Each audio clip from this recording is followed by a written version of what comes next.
Hello, എല്ലാവർക്കും നമസ്കാരം. അപ്പം നമുക്കെല്ലാവർക്കും അറിയാവുന്ന പോലെ തന്നെ പീരീഡ്സ് ആയ സ്ത്രീകൾക്ക് വളരെ ബുദ്ധിമുട്ടുള്ള ഒരു സാഹചര്യത്തിൽ കൂടിയാണ് ഈ പീരീഡ്സ് ആകുമ്പോൾ സ്ത്രീകൾ കടന്നു പോകുന്നത്.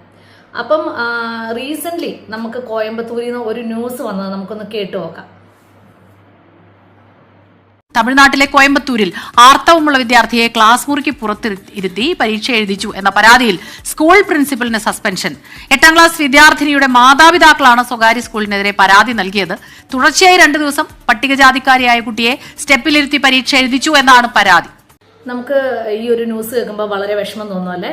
എത്രത്തോളം നമ്മൾ ടെക്നോളജി വൈസിലും എത്രത്തോളം നമ്മുടെ അറിവ് കൊണ്ടാണെങ്കിലും നമ്മൾ എത്രത്തോളം മുമ്പോട്ട് പോയി. പക്ഷെ നമ്മുടെ ഈ ചില കാര്യങ്ങളുണ്ട്, ചില ആളുകൾ ഉണ്ടാക്കി വെച്ചേക്കുന്ന ചില അന്ധവിശ്വാസങ്ങൾ അല്ലെങ്കിൽ തെറ്റിദ്ധാരണകൾ, അതുമൂലം ഇപ്പോഴും നമ്മുടെ സൊസൈറ്റിയിൽ കുറേ കാര്യങ്ങൾ ഇങ്ങനെ നടന്നുകൊണ്ടിരിക്കുകയാണ്. അതിൽ നിന്ന് ആളുകൾ മാറി ചിന്തിക്കാൻ തയ്യാറല്ല.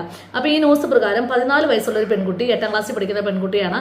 സിവിയർ ഡിസ്മെനോറിയ എന്ന് പറഞ്ഞാൽ അത്രയും പെയിൻഫുൾ ആയിട്ടുള്ള മെൻസ്ട്രേഷൻ ആയിരുന്നു ആ കുട്ടിക്ക്. പക്ഷെ എക്സാം ആ കുട്ടിക്ക് എഴുതേണ്ട അത്ര എക്സാം എഴുതണമല്ലോ തീർച്ചയായിട്ടും. അപ്പോൾ ഇതിന്റെ മാതാപിതാക്കൾ ടീച്ചേഴ്സിന്റെ അടുത്ത് പോയി പറഞ്ഞു, ഇങ്ങനെ കുട്ടിക്ക് പീരീഡ്സ് ആണ്, അവളെ ഒന്ന് ടേക്ക് കെയർ ചെയ്യണമെന്ന് പറഞ്ഞു. പക്ഷെ ഈ ടീച്ചേഴ്സ് ഈ കുട്ടിയോട് ചെയ്തതാണ് നമുക്ക് വളരെ സങ്കടം തോന്നും. ഇങ്ങനെയുള്ള ആളുകളൊക്കെ ഇപ്പോഴും ഈ സമൂഹത്തിൽ ജീവിച്ചിരിക്കുന്നുണ്ടോ?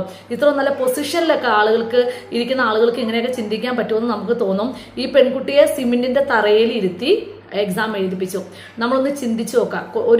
ഒരു പീരീഡ്സിന്റെ ഒക്കെ സമയത്ത് ഒരു അരമണിക്കൂർ നമ്മൾ കസാരയിൽ ഇരിക്കുമ്പോൾ എത്ര അധികം പെയിൻഫുള്ളാണ്.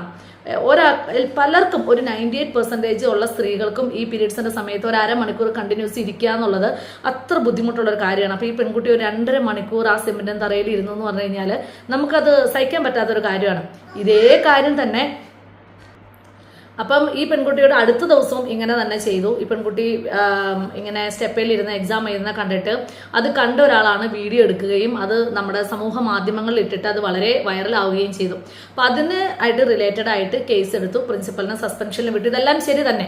പക്ഷെ ആ ഒരു സസ്പെൻഷൻ കൊണ്ട് എന്തെങ്കിലും ഒരു ചേഞ്ചസ് ഉണ്ടാവുമെന്ന് ഞാൻ കരുതുന്നില്ല. ഇതിനൊക്കെ ആണെങ്കിൽ വളരെ സ്ട്രിക്റ്റ് ആയിട്ടുള്ള ആക്ഷൻസ് തന്നെ ഇതിനെടുക്കണം. അപ്പം നമുക്കൊക്കെ ഇപ്പോൾ ആശ്വസിക്കാം, ഇത് നടന്നത് നമ്മുടെ നാട്ടിലല്ലല്ലോ, അത് നടന്നത് തമിഴ്നാട്ടിലാണല്ലോ എന്ന് നമുക്ക് ചിന്തിക്കാം. പക്ഷേ ഈ ജനഗണമന സിനിമയെ പറയുന്ന പോലെ തന്നെ ഇതെല്ലാം നടക്കുന്നത് നമ്മുടെ ഇന്ത്യയിലാണ്.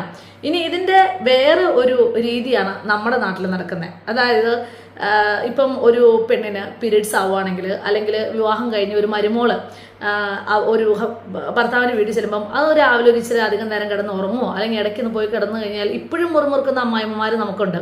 അവർ പറയുന്ന കാര്യം ഇതെല്ലാവർക്കും ഉള്ളതല്ലേ. പല ഭർത്താക്കന്മാരും ഭാര്യമാര് ഇങ്ങനെ പീരീഡ്സ് ആയി കഴിഞ്ഞ് കഴിയുമ്പോൾ പറയുന്ന എല്ലാവർക്കും ഉള്ള ഒരു കാര്യമല്ലേ, എല്ലാവർക്കും ഉള്ള ഒരു കാര്യമാണ്. പക്ഷെ ഇത് പലർക്കും പല രീതിയിലാണ് വരുന്നത്. നമ്മൾ അവിടെയാണ് ഇവരെ സപ്പോർട്ട് ചെയ്യേണ്ടത്. തീർച്ചയായിട്ടും സപ്പോർട്ട് ചെയ്യുന്ന ഒരുപാട് ആൾക്കാരുണ്ട്.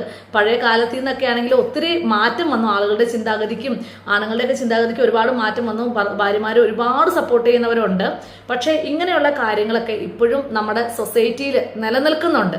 അത് പ്രത്യേകിച്ച് ഇത്രയും പൊസിഷനിൽ നിൽക്കുന്നവര് ഇത്തരത്തിലുള്ള അന്ധവിശ്വാസങ്ങളൊക്കെ വിശ്വസിക്കുകയും അതനുസരിച്ചിട്ട് മറ്റുള്ളവരോട് പെരുമാറുകയും ചെയ്യുക എന്നുള്ളത് വളരെ ദയനീയമാണ്. ഇതുപോലെ തന്നെയാണ് ഒരു കഴിഞ്ഞ 2 വർഷത്തിനിടയ്ക്ക് തന്നെ വന്ന ഒരു ന്യൂസാണ്. പീരീഡ്സ് ആയ ഒരു കുട്ടീനെ മാറ്റി കിടത്തി അന്ന് ആ കുടിലിന്റെ മേളിലേക്ക് മരം വന്ന് വീണ ആ പെൺകുട്ടി മരിച്ചൊരു കഥ. അതും തമിഴ്നാട്ടിൽ നിന്ന് തന്നെ വന്ന ഒരു കാര്യമാണ്. നമ്മൾ മനസ്സിലാക്കേണ്ട ഒരു കാര്യമുണ്ട്, ഇതൊരിക്കലും ഒരു അശുദ്ധമായിട്ടുള്ള ഒരു കാര്യമല്ല, ഇത് ഏറ്റവും ശുദ്ധമായിട്ടുള്ള ഒരു കാര്യമാണ്.